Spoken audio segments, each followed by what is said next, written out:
Salut tout le monde, aujourd'hui on se retrouve pour voir ensemble quelles sont selon moi les 7 choses à savoir pour réussir son potager. Allez, c'est parti!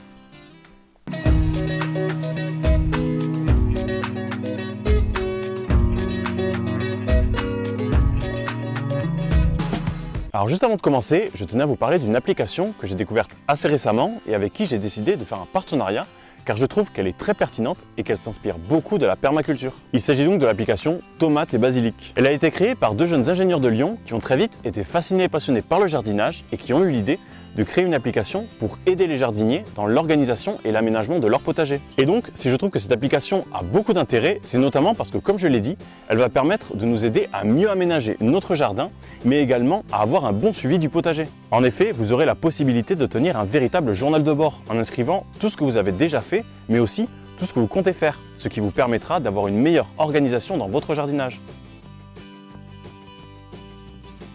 Un autre point important, c'est que dans cette application, il y a une très grosse base de données sur les associations conseillées ou non entre les différentes plantes potagères. Et donc, quand on débute, ça peut être très intéressant pour avoir une idée de la meilleure façon d'aménager son jardin. Pour le reste, je ne vais pas trop rentrer dans les détails, mais vous y trouverez également une grosse base de données sur un très grand nombre de plantes potagères pour en savoir un peu plus sur la façon de bien les cultiver. Il y a aussi une rubrique pour savoir tout ce qu'il y a à semer et planter durant le mois en cours, ou encore la possibilité d'avoir accès à des formations en lien avec la permaculture. Et il y a bien d'autres fonctionnalités, mais je vous laisserai les découvrir par vous-même si ça vous intéresse. Donc vous l'aurez compris, cette application est particulièrement bien adaptée pour tous ceux et toutes celles qui souhaitent avoir un bon outil pour les aider dans l'aménagement, l'organisation et la planification de leur potager. Et pour l'essayer, il vous suffit de cliquer sur le lien dans la description de la vidéo. Il faut savoir que cette application est gratuite pour toutes les fonctionnalités de base. Mais si après avoir testé, vous voulez prendre un compte premium pour avoir accès à toutes les fonctionnalités, je vous invite à utiliser ce code promo. De cette façon, vous aurez 40% de réduction pour la première année et vous paierez donc 30 € au lieu de 50 €. Voilà, à présent on va aborder les 7 conseils pour réussir son potager. Et d'ailleurs, sachez que pour la plupart des conseils que je vais vous donner, j'ai fait des vidéos qui sont consacrées. Donc si vous voulez avoir plus de détails sur un sujet que je vais aborder, n'hésitez pas à aller voir les liens dans la description de la vidéo. Et donc la première chose importante, c'est de commencer petit, parce qu'on a souvent vite envie de planter beaucoup, d'occuper tout l'espace de son jardin, mais ce n'est pas forcément une bonne idée quand on démarre son potager. En effet, le piège, c'est de se retrouver en pleine saison, complètement dépassé par la quantité de travail, que ce soit l'arrosage, le tutorage, le désherbage, la récolte ou encore la taille pour certains légumes. Et du coup, on peut vite se sentir découragé et perdre complètement le plaisir de jardiner, ce qui serait très dommage. Et donc pour éviter ça, mieux vaut démarrer par une petite zone de culture que l'on peut faire en délimitant ce que l'on appelle des planches de culture. Et par exemple, pour ma part, elles font 5 mètres de long sur 1 mètre de large. Et je ne fais jamais plus de 6 planches pour ma première année, ce qui représente 30 mètres carrés de zone cultivée. Mais vous pouvez démarrer avec 4 planches de culture, c'est largement suffisant. Après, si vous voulez quelque chose d'encore plus simple et pratique pour débuter, je vous conseille les carrés potagers. En plus, vous pouvez facilement en construire vous-même et ça vous permet d'avoir des zones bien définies avec pourquoi pas dans chaque carré une culture différente. Après, bien évidemment, rien ne vous empêche d'agrandir la surface du jardin l'année suivante, mais il faut toujours faire en sorte d'être capable de bien gérer toutes les zones cultivées sans que ce ne soit trop contraignant. Le deuxième conseil que je vous donne, c'est avoir les bons outils. Et pour rejoindre ce que j'ai dit juste avant, si on veut éviter que le jardin ne soit trop contraignant, il y a le choix des outils qui est très important. En effet, si on décide de tout faire avec seulement une houe ou juste une grelinette, ou bien qu'on n'a tout simplement pas les outils adaptés à ce que l'on veut faire, ça peut très vite devenir fatigant et pas forcément très plaisant. Alors je ne vais pas rentrer dans le détail de chaque outil car j'avais déjà fait une vidéo sur le sujet. Mais pour moi, les 6 outils indispensables pour jardiner sont la grelinette, la houe, la fourche bêche, la pelle, le transplantoir et la brouette. Avec ça, vous êtes à peu près sûr d'arriver à jardiner sans que ce soit trop contraignant. Le troisième conseil, c'est de bien préparer son sol en gardant à l'esprit d'éviter autant que possible de trop impacter toute la vie qui s'y trouve et on va même essayer au maximum de la stimuler. Et pour ça, la première chose à faire, c'est de décompacter et d'aérer son sol pour apporter de l'oxygène à toute la vie qui s'y trouve. En plus, ça nous permettra d'avoir une terre propice au bon développement des racines de nos plantes potagères. L'autre point important, c'est de fertiliser son sol et notamment en apportant régulièrement de la matière organique que la vie du sol va petit à petit transformer en nutriments pour nos plantes. Il est également possible d'apporter de la fertilité avec des engrais naturels comme le jus de compost, le purin ou encore l'urine qui est très clairement l'un des meilleurs engrais qui soit. Et donc pour ça, vous pouvez soit les diluer dans un arrosoir pour ensuite les verser au pied des légumes ou alors les utiliser purs au printemps avant que les cultures ne soient en place. Enfin, pour bien préparer son sol, le dernier point important, c'est de ne pas le laisser à nu. En effet, on voit souvent dans les champs de culture ou dans certains jardins un sol labouré et travaillé, puis laissé tel quel.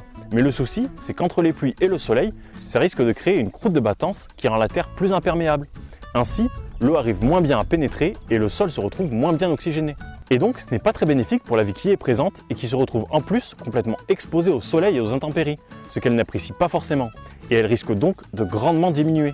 Et pour éviter ça, le mieux, c'est de pailler son potager avec toutes sortes de matières organiques, comme des feuilles mortes, de la paille, du foin, du broyat ou encore du fumier.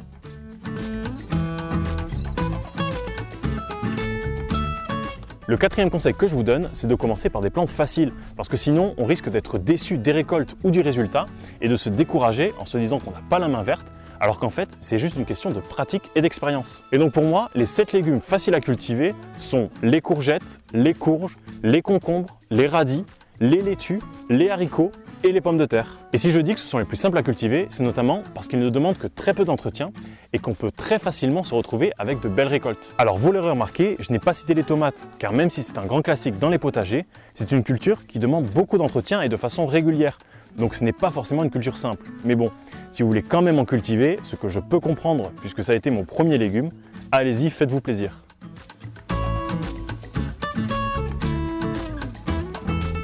Le 5e conseil que je donnerais, c'est de semer et de planter au bon moment. Et si je dis ça, c'est notamment parce que j'ai souvent vu sur les réseaux sociaux des semis de tomates, poivrons, aubergines ou encore courgettes être faits vraiment trop tôt dans la saison. Et le problème de ça, c'est que les plants risquent très vite d'être trop à l'étroit dans leur godet, avec en plus un probable manque de nutriments. Ainsi, au moment de la plantation, les légumes seront un peu mal en point et risquent donc d'être la cible privilégiée des limaces, escargots ou encore de certaines maladies. Ensuite, le problème d'un semis tardif, c'est qu'on risque d'avoir très peu de récoltes, voire pas du tout. Et c'est bien sûr aussi valable pour les plantations. Et dernier point sur le sujet, il faut éviter de semer ou de planter en extérieur tout ce qui est légumes d'été avant la fin des risques de gelée. Sinon, ils pourraient subir un gros retard de croissance ou tout simplement mourir. Et d'ailleurs, en ce moment, c'est la période idéale pour planter et semer en extérieur toutes les plantes gélives. Donc allez-y, régalez-vous.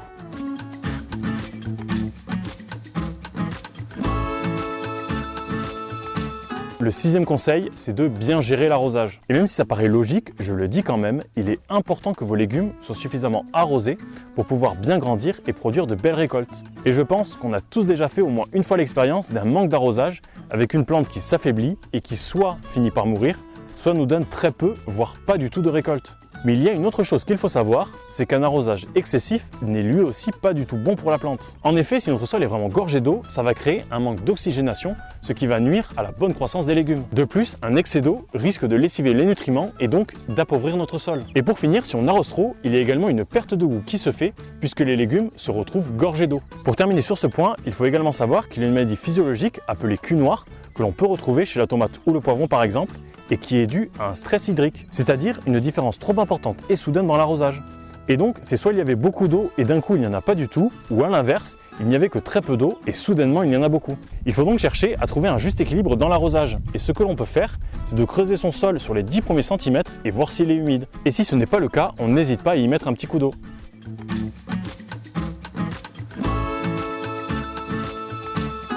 Enfin, le 7e et dernier point, c'est de se prémunir des ravageurs. En effet, on va retrouver dans tous les potagers des limaces, escargots, chenilles, larves et parfois même des campagnols qui vont grandement apprécier croquer nos légumes. Et donc, pour éviter d'avoir trop de dégâts, on va faire en sorte que ces chères petites bêtes ne s'attaquent pas trop à nos plantes. Et pour ça, il faut dans un premier temps mettre en place des actions préventives, comme par exemple leur donner à manger, que ce soit en amenant des déchets organiques ou encore en plantant d'autres végétaux qu'ils apprécient. Et on peut également favoriser au maximum la présence de leurs prédateurs naturels en leur créant des abris.